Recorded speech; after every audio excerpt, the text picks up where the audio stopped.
Are we ready? I think we're ready.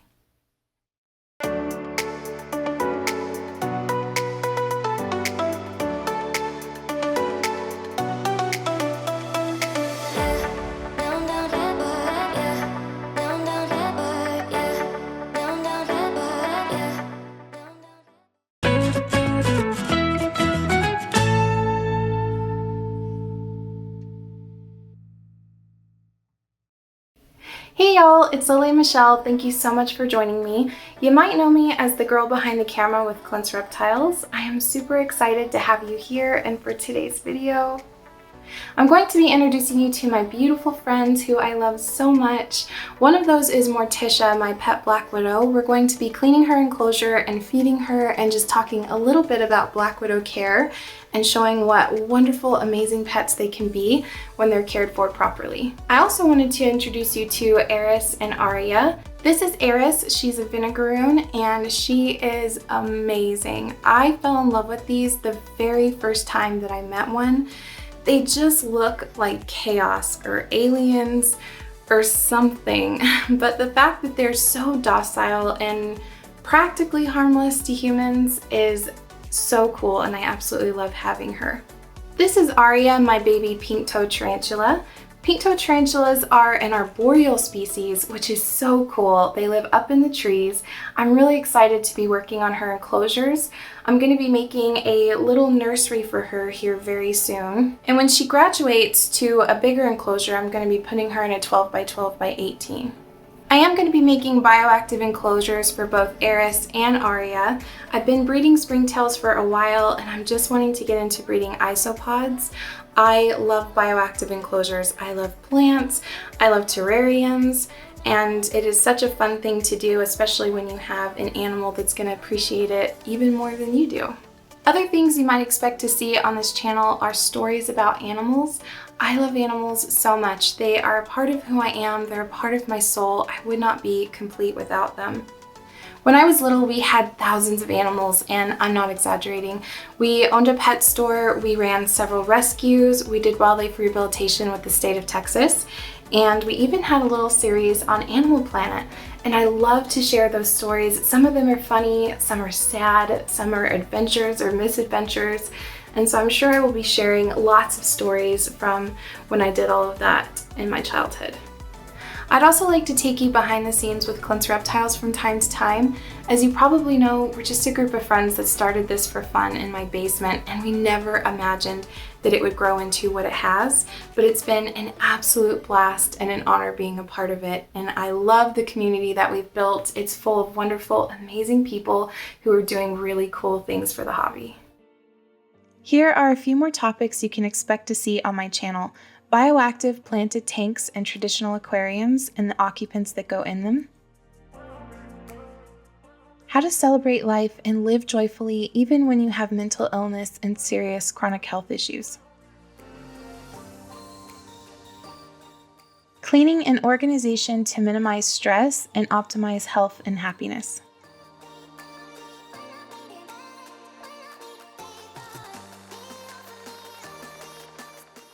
homesteading and homemaking,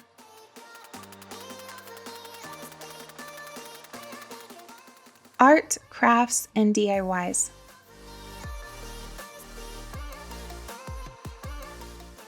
Our favorite place to be on Earth is out in nature, and we would love to take you on our adventures when we go camping, hiking, and backpacking in the mountains around our home.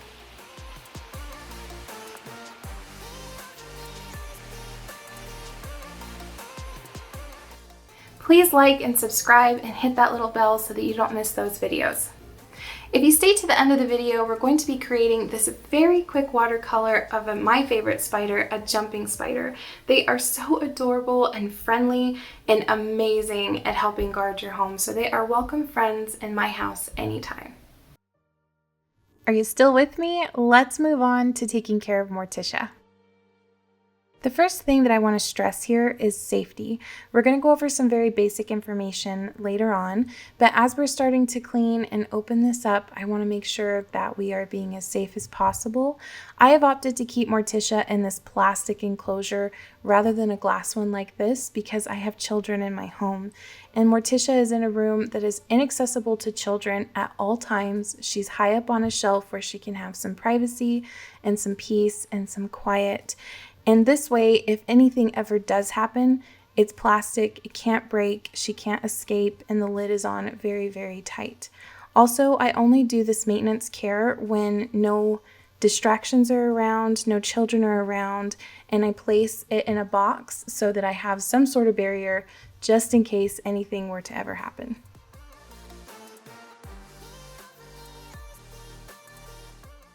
Black widows have very large, messy webs that are also very sticky. They have poor eyesight, and so they rely on the vibrations in their webs to communicate what's going on around them. So when we're cleaning in here, I always go very, very slow and give Morticia plenty of time to know that I am coming. And over time, she's gotten really used to me doing this, and she's very, very peaceful with me and calm. I've never had an issue with her getting stirred up or upset.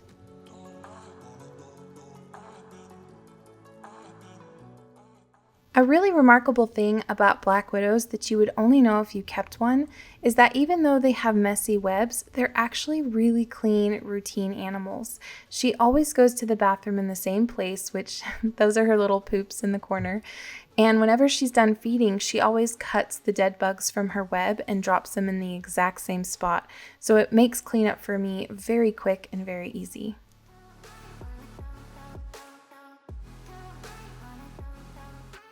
This video is actually really sped up. I'm going a lot slower than it looks, but you can see that she's just being very still and very calm and allowing me to go about my business, and all the bugs come up in one piece, which is so nice. Morticia had an egg sac in her enclosure, but I know it's infertile because of 3 things. It never swelled and turned brown, she cut it down herself, and she stopped defending it. This is really important information to know, and we're going to talk about it a little bit more in just a minute. But first, we're going to get started on feeding her so that we can settle in and watch her work.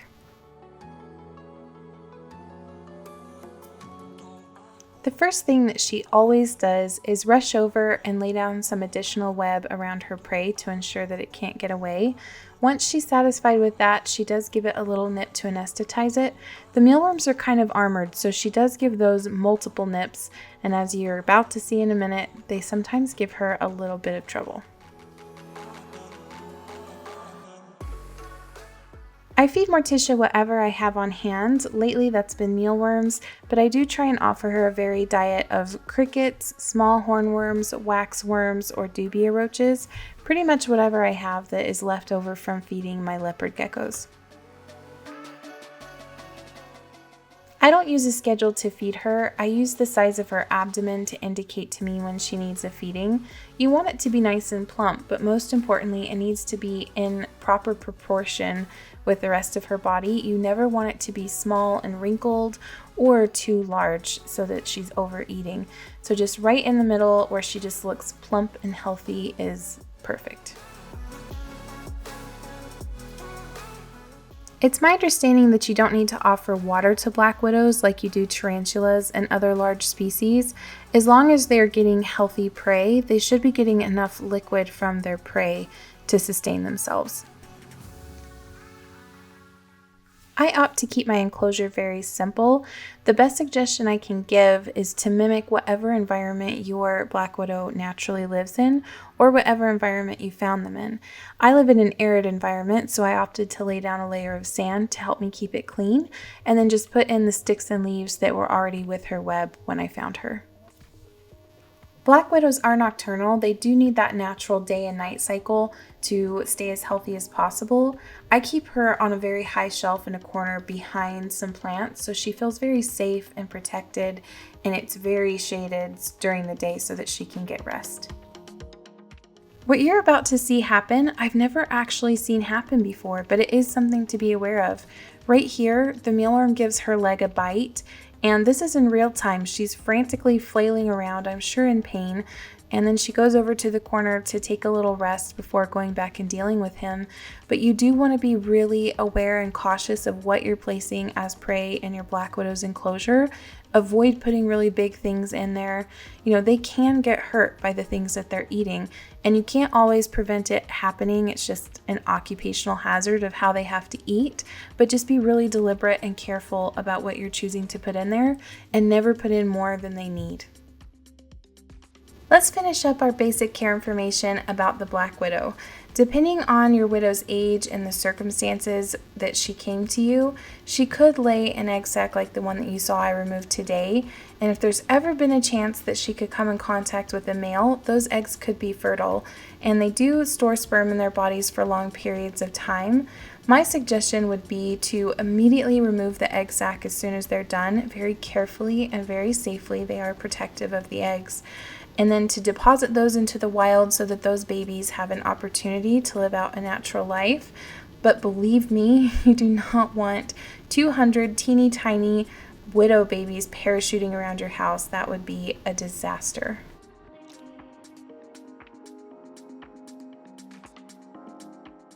This web slinging motion that she does when she's wrapping these up is one of my absolute favorite things. I get so tickled watching this, and then also watching her cut the threads with her chelicerae is super fun, and I adore watching her. I just spend so much time just sitting and observing, and they really are amazing pets and an amazing animal. But you do need to take precautions. They are medically significant, although they're not likely to kill an average healthy person.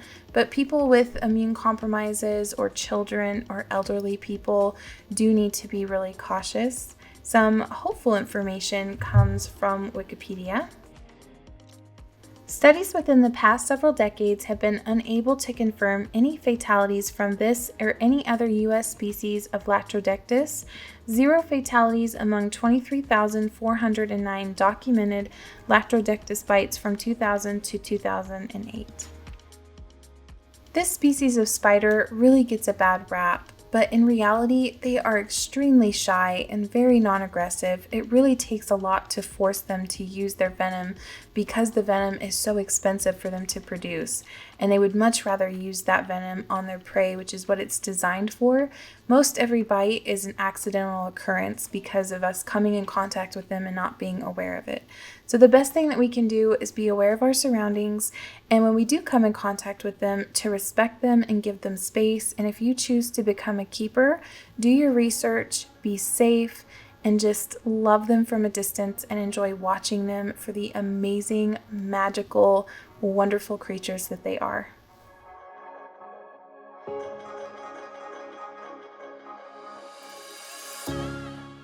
I love watching her cut these threads. I can watch her do this all day. Next, we're going to be doing our very quick jumping spider watercolor. This isn't an instructional video, so I'm not going to be doing any talking. It's really just to chill out and to have some fun and encourage you to drag your paints out or your sketchbook or whatever and have a little fun. I do lose some footage here towards the end. I lost the painting of the chelicerae, which are my favorite part of the jumping spider. My camera died, so it does do a little jump towards the end, but I hope you enjoy.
Thanks so much for joining me, Eris, Arya, and Morticia for our video today. Please like and subscribe for more videos like this. And as always, I hope that you are healthy, happy, and celebrating life.